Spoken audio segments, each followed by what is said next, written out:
नमस्कार, आपका स्वागत है हमारे खास कार्यक्रम हरियाणा डायरी में। मैं हूं आपके साथ राजश्री थवाइट और इस कार्यक्रम का एक ही उद्देश्य है कि आप तक हरियाणा के हर उस विकास की जानकारी पहुंचाई जाए जो मुख्यमंत्री मनोहर लाल के नेतृत्व में लगातार की जा रही है। तो बने रहिए हमारे साथ और देखते रहिए हमारा खास कार्यक्रम हरियाणा डायरी।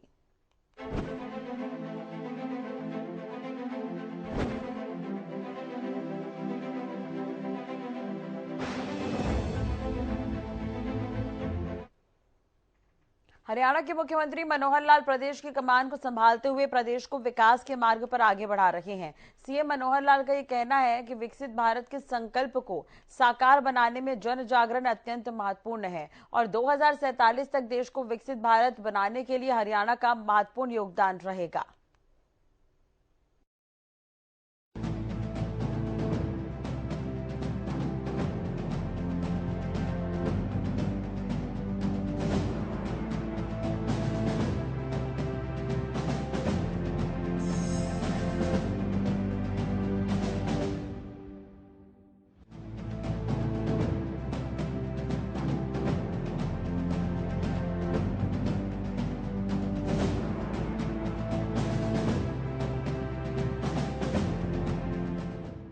हरियाणा के मुख्यमंत्री मनोहर लाल प्रदेश को लगातार विकास के मार्ग पर आगे बढ़ा रहे हैं। हरियाणा के मुख्यमंत्री मनोहर लाल प्रदेश की कमान को संभालते हुए विकास के पथ पर लेकर चल रहे हैं। सीएम का मानना है कि प्रदेश के हर व्यक्ति को लेकर चलना ही प्रदेश का सर्वांगीण विकास है। मुख्यमंत्री मनोहर लाल ये मानते हैं कि लगातार प्रदेश का विकास होता रहना चाहिए। मुख्यमंत्री का कहना है कि हमें लगातार अपने आप को बेहतर बनाने के लिए काम करना चाहिए और हमें अपने आप को प्रदेश का चालक मानना चाहिए। इसी भाव के साथ वे भी काम करते हैं। मुख्यमंत्री मनोहर लाल का कहना है कि 2047 तक हमें विकसित भारत बनाना है। इसके लिए पीएम मोदी लगातार काम कर रहे हैं और देश को विकसित बनाने में हरियाणा का अहम योगदान रहेगा। बात 2014 में शासन को संभालते ही मन में उसमें पीड़ा थी और उस पीड़ा को दूर करने के लिए यही था कि कुछ विशेष हमको करना चाहिए। समय काफी लगा उस सोच को आगे बढ़ाने के लिए, लेकिन फिर भी हिपा के माध्यम से बहन चंद्रलेखा जी जब इन्होंने ज्वाइन किया तो इनके सामने मैंने एक विषय रखा कि आखिर तो हरियाणा की हमारी जो ये शक्ति है हमारे इस अधिकारी वर्ग में, कर्मचारी वर्ग में है, शासक वर्ग में है, जिनके जिम्मे समाज की सेवा करना, समाज का ठीक से संचालन करना और कुछ दुविधाएं, समस्याएं यदि है तो परिवर्तन करके एक शुद्ध जीवन व्यतीत करने के लिए प्रेरणा देना। और वो काम करने वाली टीम बहुत बड़ी टीम है। यानी स्थायी कर्मचारी हम देखते हैं तो 3.5 लाख से ऊपर, और उसमें अगर अस्थायी कर्मचारी यानी आउटसोर्सिंग वाले अगर देखते हैं तो 1 लाख से ऊपर वो भी है। तो ऐसे 4.5 लाख,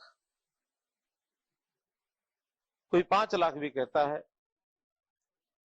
ये इतनी बड़ी फौज है हमारी। इसको यदि एक ठीक दिशा हो जाए, जो काम हमारे लिए है वास्तव में उस काम करने के लिए हम आगे बढ़ जाए तो हम हरियाणा का कायाकल्प कर सकते हैं। 2014 का जो सुशासन दिवस था, सबसे पहला 25 दिसंबर को हम लोगों ने जो मनाया, थोड़ा विचार तो उस समय मैंने रख दिया था सबके सामने, लेकिन जो के काम तो बहुत मल्टीफेरियस काम है, कोई कम तो है नहीं, लेकिन अपने अपने हिसाब से सब काम करते करते आगे बढ़ते बढ़ते आज हम उस बात को, स्वप्न को पूरा करने के लिए, और हम देख रहे हैं कि ये जो 3.5 लाख कर्मचारी हैं, इनका 2 महीने का, 2.5 महीने का ये जो कार्यक्रम बना करके एक 3 दिन का ये प्रशिक्षण, जिसमें हमारे जिम्मे काम क्या है और किस मनोभाव से हमको करना है, किस दृष्टिकोण से करना है, किस सोच के साथ करना, जो स्वामी जी भी बता रहे थे मोदी जी के उस वाक्य को देख करके। हिपा काम तो पहले से भी कर रहा है, लेकिन उस काम में जो 3 शब्द आए मोदी जी के उस संभाषण में, सोच, दृष्टिकोण और साथ में स्किल का विकास। स्किल के विकास पर तो हम काम करते रहे कि हमको अपने काम को किस प्रकार से करना है, एक क्लर्क को अच्छा क्लर्क कैसा बनना है, एक इंजीनियर को अच्छा इंजीनियर कैसे बनना है, एक सॉफ्टवेयर के कर्मचारी को अपना सॉफ्टवेयर का काम कैसे करना है, पीएन को अच्छा पीएन कैसे बनना है, अधिकारी को अच्छी फाइल कैसे लिखनी है। यह सब चीजें हम लोग तो लवासना भी पढ़ते रहे हैं। लवासना में हमारी ट्रेनिंग यही तो होती है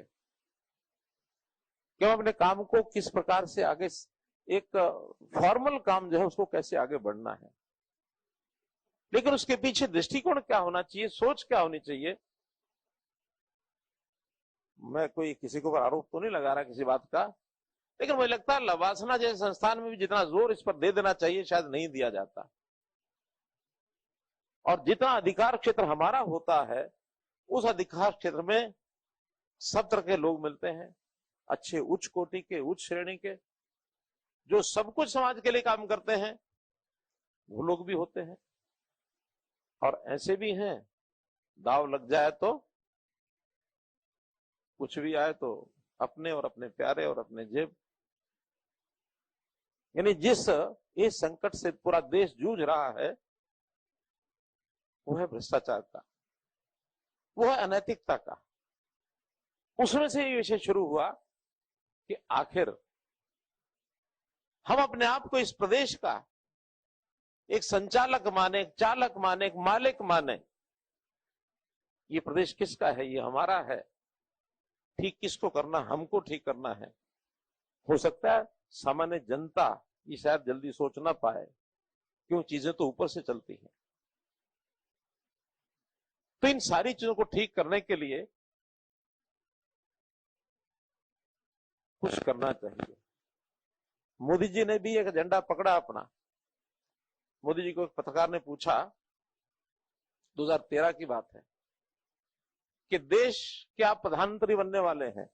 स्वाभाविक पत्रकार ऐसे ही पूछता है कि आप, क्योंकि आप उस लेवल पर आ गए हैं कि देश आपको प्रधानमंत्री चुनेगा, तो आपके लिए सबसे बड़ा चैलेंज क्या है बताइए।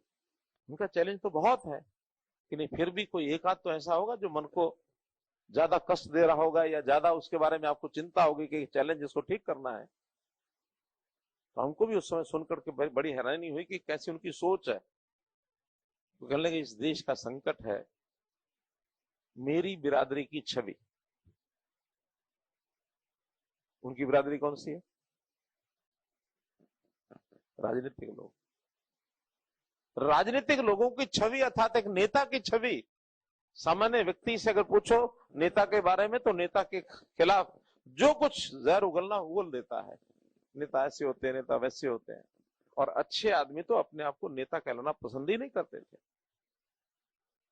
कुछ भी कह लो, गाली दे लो, नेता मत कह देना।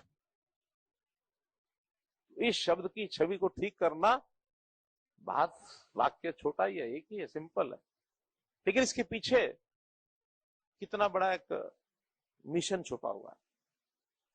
उस मिशन को ठीक करने में लग गए और उन्होंने ऐसे ऐसे लोग खड़े किए हैं। ये देश मेरा है, ये प्रदेश मेरा है, मुझे जो कुछ करना है इनके लिए करना है। वो सब करने के लिए उसमें फिर अगली कड़ी हमारे अधिकारी, हमारे कर्मचारी और फिर साथ में जनता। ऐसा नहीं है कि ये विशेष सर्कल है, सब मिलकर के करते हैं सब। तो इन चीजों को ठीक करने के लिए जनता में भी जागरण कैसे करना, देश को विकसित करना है। और 2047 तक पहले देश के बड़े बड़े लोग, बड़े बड़े अधिकारी, पॉलिटिकल लोग, धनाढ्य लोग, उनका मन बनाया करते देश को 2047 तक हमको डेवलप्ड कंट्रीज में लेके आना है। और फिर करते करते विचार कहां तक लेके आए कि अपना जो सामान्य समाज है वहां भी विकसित भारत संकल्प यात्रा 2 महीने के लिए चलाओ, जन जन को उसके साथ जोड़ो, ताकि लोगों को लगे कि विकसित भारत क्या होता है। तो विकसित भारत में केवल आर्थिक स्थिति से अच्छा होना ऐसा नहीं है, बल्कि सामान्य समाज की सोच अच्छी होना, उस सोच में नैतिकता ये एक बहुत बड़ा फैक्टर है। मुख्यमंत्री मनोहर लाल ने कहा कि हमें समाज को सुधारने का प्रयास अपने आप को सुधारने के साथ करना है। मुख्यमंत्री का कहना है कि हम परिवर्तन करने के लिए संकल्पित हैं। मुख्यमंत्री ने कहा कि नौकरी पाने के लिए लोग पहले गलत हथकंडे अपनाते थे, उसे खत्म कर हमने युवाओं को योग्यता के आधार पर नौकरी प्रदान करना शुरू किया है। संकल्प के साथ हम लगातार आगे बढ़ रहे हैं। मुख्यमंत्री मनोहर लाल ने कहा कि आज के समय में नैतिकता के साथ संस्कार भी जरूरी है। हमें अपने संस्कारों को ध्यान में रखते हुए पूरे हरियाणा को अपना परिवार मानकर अपने कार्य करने चाहिए। था ये 6-8 महीने पहले जब मैंने इसको शुरू किया था, 2-3 बैठकें मैं भी था, चीफ सेक्रेटरी साहब थे, बाकी सब थे, बड़ी हैरानी होती थी कि इतना बड़ा काम कैसे कर पाएंगे। लेकिन टारगेट रखा था कि 2 साल में इसको एक बार एक राउंड पूरा करना है और फिर उसके बाद 2 साल बाद फिर से करना है। अगर कोई ये कहे कि एक बार हो गया फिर बार बार क्या जरूरत है, ऐसा नहीं है। बर्तन को भी उपयोग करना होता तो उसको बार बार मांजना होता है। मन के ऊपर भी राख जम जाती है। स्नान भी हम रोज रोज करते हैं, तो ये शुद्धता और स्वच्छता, इसका अभ्यास भी बार बार करना पड़ता है।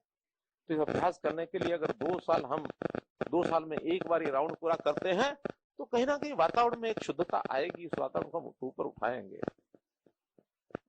आदमी एक एक करके शायद ना बुरा होता ना अच्छा होता है, कुल मिलाकर के समाज कैसा होता है, वातावरण का असर होता है और वातावरण को सब मिल करके ठीक कर सकते हैं।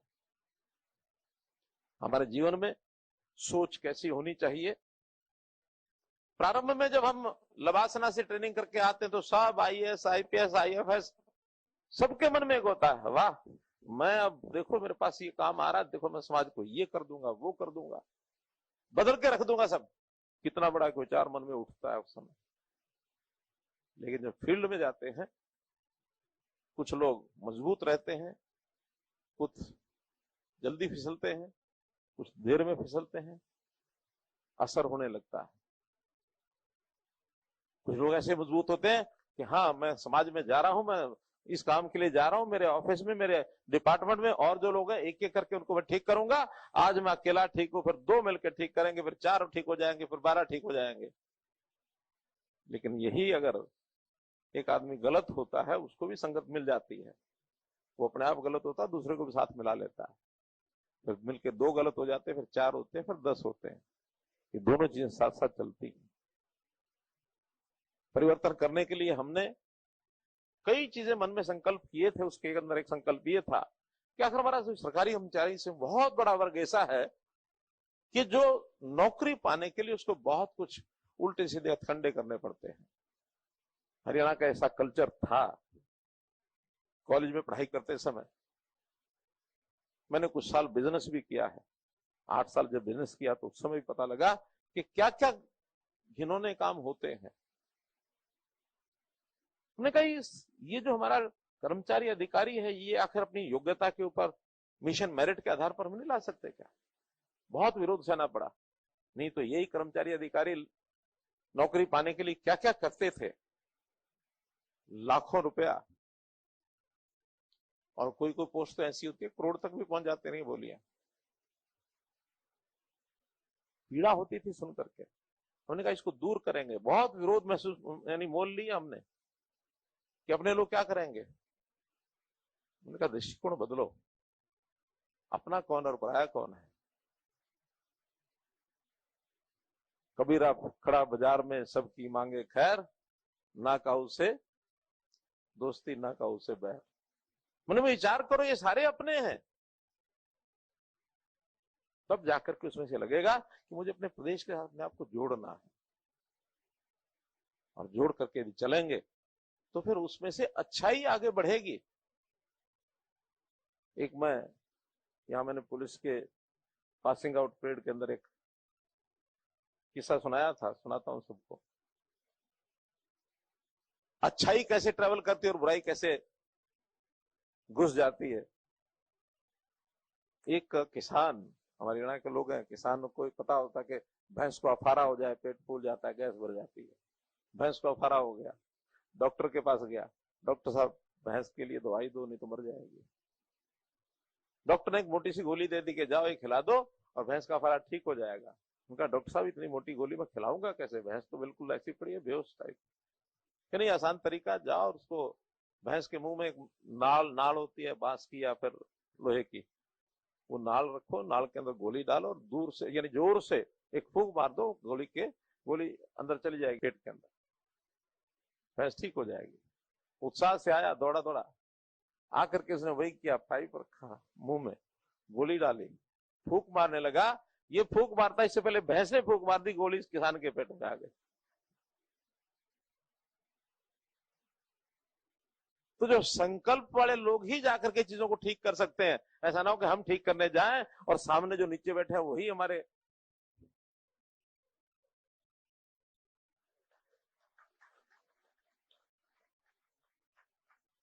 तो इस संकल्प के साथ नीचे उतरना पड़ेगा। हम जिस लेवल के लोग हैं, हमारा दायित्व सबसे ज्यादा है। और ये आखिर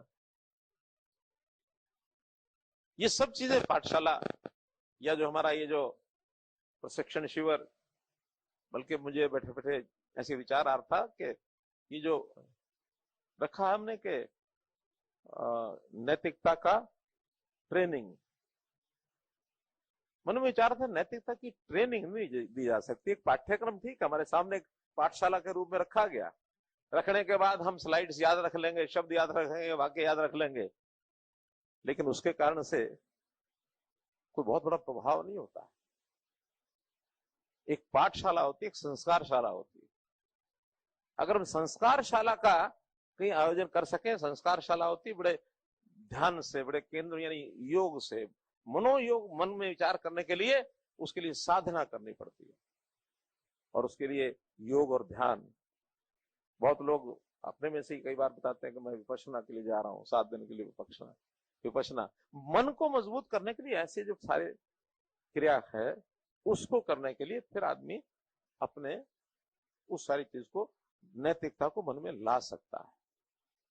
और कई बार ये भी पूछा जाता है क्यों लाए, हमको क्या जरूरत है। उसके लिए मैं यही कहता हूं कि थोड़ा सा मन का विचार ये बदल ले कि जैसे मैं अपना, मेरी पत्नी, मेरे बच्चे, मेरा परिवार, भाई बहन, माता पिता, इनके प्रति हमारे दायित्व में कुछ ना कुछ होता है कि हम उनकी देखभाल करें, पालना करें, सेवा करें। थोड़ा दृष्टिकोण बदल लें कि हरियाणा मेरा परिवार है। ये जो हमको जो मिल रहा है वो हमारे अपने व्यक्तिगत पालन पोषण के लिए मिल रहा है, लेकिन मुझे सेवा करने का काम कोई अपने परिवार के लिए नहीं, पूरे हरियाणा के लिए मिला। हरियाणा मेरा परिवार है। परिवार की भावना अगर ले लेंगे, परिवार का हर व्यक्ति कि जो सामने आया वो मेरा अपना भाई बहन है, तो मन में अपने आप अच्छा काम विचार करने के लिए आएगा। तो चाहे वो पाठशाला में ज्ञान वृद्धि हुई हो और चाहे संस्कारशाला में हमने अपने आप को मजबूत किया हो, और फिर इसको, इस विचार को कर्मशाला में ले जाकर के उपयोग करना हो। हमारा जो क्षेत्र है, हमारा जो ऑफिस है, हमारा जो फील्ड में काम करते हैं, वो हमारी कर्मशाला है। ये सब करेंगे तो निश्चित रूप से मन को एक संतोष मिलेगा, और संतोष के आधार के ऊपर मन में लगेगा हमने कुछ अच्छा किया। संतुष्टि बहुत मिलती है। संवेदनशीलता इसका एक विशेष गुण है कि हम संवेदन होकर चले अपने समाज के प्रति, अपने लोगों के प्रति। मन में विचार है, ये दुखी है तो ये दुखी आदमी है तो मेरा अपना है, और उसमें भी खास करके समाज का वो वर्ग जो अभावग्रस्त है, जो पीड़ित है, जरूरतमंद है, जिसको हम गरीब शब्द कह देते हैं, इसके लिए काम करने के लिए सब कुछ अपना दांव पर लगा दें। मुख्यमंत्री मनोहर लाल लगातार प्रदेश को विकास की बुलंदियों पर पहुंचाने का काम कर रहे हैं। सीएम मनोहर लाल का अहम फोकस है कि लोगों की सोच उच्च कोटि की बने और विकास के साथ साथ हम अपने संस्कारों को भी लेकर चलें। बात अगर प्रदेश के युवाओं की होती है तो मुख्यमंत्री मनोहर लाल का यह प्रयास रहता है कि सभी युवाओं को उनकी योग्यता के आधार पर नौकरी मिले। वे सरकार में होने के नाते युवाओं के लिए काम करते रहें। इससे प्रदेश का युवा लगातार तरक्की करते हुए सफलता के मार्ग पर आगे बढ़ता रहे।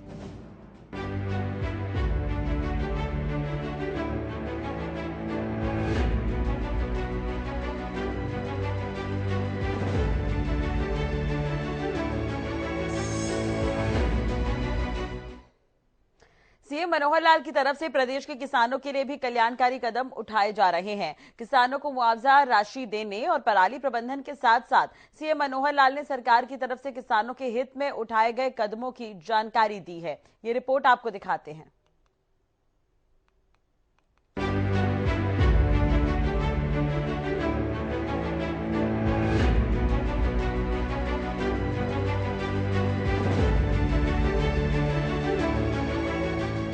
मुख्यमंत्री मनोहर लाल प्रदेश के किसानों के प्रति विशेष कदम उठा रहे हैं, जिनका किसानों को सीधा लाभ मिल रहा है।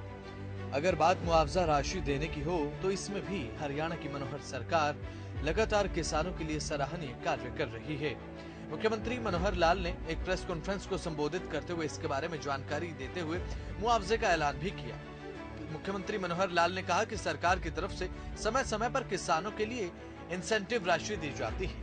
मुख्यमंत्री ने कहा कि इस बार खरीफ सीजन 2023 की फसलों के मुआवजे के लिए 18 करोड़ रुपए किसानों के लिए मुआवजा राशि रिलीज की गई है। इससे पहले भी इस तरह की राशि वितरित की गई है। इसके बाद कुल मिलाकर 130 करोड़ की मुआवजा राशि अपने किसानों के लिए हरियाणा सरकार ने जारी की है। हरियाणा के किसानों को मुआवजा राशि देने में पोर्टल की विशेष भूमिका रही है। को समय समय पर जो हम सहायता देते हैं उसमें आज विभिन्न प्रकार के जो उनका मुआवजा, उनके जो इंसेंटिव राशि वो जो बनती है उसको आज हमने रिलीज किया है। आपको पता है कि हरियाणा इसमें बहुत संवेदनशीलता के साथ अपने किसानों के प्रति काम करता है कि जब भी कभी किसी प्रकार की कोई आपदा आती है अथवा हमको कोई नई स्कीम चलानी होती है जिसमें किसान का भी हित हो और उसमें प्रोडक्शन के नाते हो अथवा नई विधि के नाते से, कोई टेक्निक के नाते से हो, तो वो उसके लिए हम नई नई चीजें अपनी खोजते हैं आवश्यकता के अनुसार। तो जैसे सबसे पहले जो खराब फसलें खरीफ सीजन 2023 का ये जो आज मुआवजा दिया गया है, इसमें आज हमने 18 करोड़ रुपए की राशि रिलीज की है। और इस वर्ष में इससे पहले भी 4 बार अलग अलग समय पर ये राशि रिलीज की गई है। तो कुल 130 करोड़ रुपया ये जो फसल खराब होने के बाद विभिन्न मदों के अंदर ये दी गई है, जिसमें चाहे वो वाणिज्यिक संपत्तियों का नुकसान हुआ होगा जब बाढ़ आई थी, अथवा जनहानि का भी हमने एक व्यक्ति के लिए 4 लाख रुपए का जो हमने 40 लोगों को वो मुआवजा दिया था। तो ये सब मुआवजा मिला करके 130 करोड़ रुपए की मुआवजा राशि ये हो चुकी है। अलग अलग जिलों में ये सब गया है। इसमें सबसे ज्यादा जब बाढ़ आई थी 4 जिले उसमें हैं जहाँ 1 करोड़ से भी ज्यादा है, जिसके अंदर अंबाला है, कुरुक्षेत्र है, फतेहाबाद है, कैथल है। ऐसे 4 जिले सब जिलों में ही हैं जो उन्होंने पोर्टल में सेल्फ डिक्लेयर्ड जो उनकी राशि थी वो भरी गई थी। बाद में उसका वेरिफिकेशन करने के बाद और जो जिसका बनता था वो सब हमने ये दिया है। किसानों के लिए केवल मुआवजा राशि ही नहीं बल्कि पराली प्रबंधन को लेकर भी हरियाणा सरकार की तरफ से बेहतरीन कदम उठाए जा रहे हैं। इसका सीधा लाभ प्रदेश के किसानों को आज के समय में मिल रहा है। मुख्यमंत्री का ये कहना है कि पराली प्रबंधन को लेकर 2018-19 में इसकी शुरुआत की गई थी। इसका लाभ आज के समय में किसानों को भरपूर मिल रहा है। पराली प्रबंधन को लेकर अभी तक 2 घटकों में किसानों को राशि दी गई है। पहले घटक में 120 करोड़ रुपए और दूसरे घटक में 117 करोड़ रुपए किसानों को दिए जा चुके हैं। कुल मिलाकर 237 करोड़ की राशि किसानों को पराली प्रबंधन के रूप में दी गई है। इससे अब किसानों को लाभ तो होता ही है, तो वहीं प्रदूषण को नियंत्रित करने में भी काफी सहायता मिलती है, जो कि हरियाणा सरकार की एक बहुत बड़ी उपलब्धि भी है। जैसा हम पता है कि प्रदूषण को रोकने के लिए हरियाणा ने अपने सब प्रयत्न किए हुए हैं। उसके अंदर अन्य अन्य प्रकार की जो योजनाएं हैं, उसमें एक योजना है कि मशीनरी की जो खरीद है उसमें 50% पैसा अगर इंडिविजुअल कोई खरीदता है उसको देते हैं, और अगर सामूहिक तौर पर दिया जाता है तो उसमें 80% भी दिया जाता है, यानी कस्टम हायरिंग सेंटर्स को। और प्रति एकड़ पराली की गांठें बनाने पर भी 1000 रुपया पर एकड़ ये दिया जाता है। ऐसे सब मिलाकर के आज की इस योजना में पहले घटक में 120 करोड़ रुपया और दूसरे घटक में 117 करोड़ रुपया, तो ऐसे 237 करोड़ रुपया इस पराली के प्रबंधन के नाते से हमने किसानों को ये रिलीज किया है। ये योजना भी 2018-19 में शुरू की गई थी और इस पर दोनों ही घटकों में अभी तक हमने 980 करोड़ रुपया राशि दे चुके हैं। और इसी का परिणाम है कि हमारे अब किसान पराली को जलाते नहीं हैं, इकट्ठा करते हैं, बेल बनाते हैं, बाद में बेचते हैं, और फिर इंडस्ट्रियल यूज के लिए हम जो कंपनियां आ रही हैं लाइसेंस लेती हैं, जिसके अंदर एनर्जी का भी होता है, एथेनॉल बनाने का भी प्रबंधन किया जाता है, ब्रिकेट्स भी बनाए जाते हैं जो थर्मल पावर प्लांट में लगते हैं। तो हरियाणा में कुछ एक आध जिले को छोड़ करके तकरीबन पूरे हरियाणा में पराली जलाने का सिस्टम खत्म हो गया और उससे प्रदूषण का बचाव होता है। एक बहुत बड़ी उपलब्धि ये हमारी है।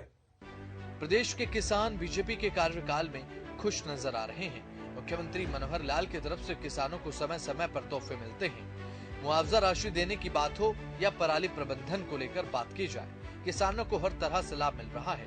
हर मायने में हरियाणा सरकार किसानों के हित में लगातार काम कर रही है। नतीजन किसानों के चेहरे पर खुशी नजर आती है और आज के समय में किसानों के दिल में संतुष्टि का भाव नजर आता है।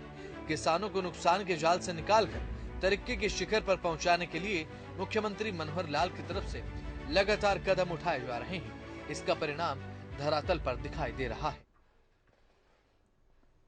मुख्यमंत्री मनोहर लाल के कुशल नेतृत्व में हरियाणा प्रदेश लगातार विकास की तरफ अग्रसर है। ऐसे में हरियाणा का हर वर्ग सरकार के कार्यों से काफी संतुष्ट नजर आ रहा है, क्योंकि हरियाणा सरकार का एक ही मकसद है कि प्रदेश के अंतिम व्यक्ति का विकास किया जा सके। फिलहाल हमारे खास कार्यक्रम हरियाणा डायरी में आज के लिए बस इतना ही। आप देखते रहिए हरियाणा न्यूज। नमस्कार।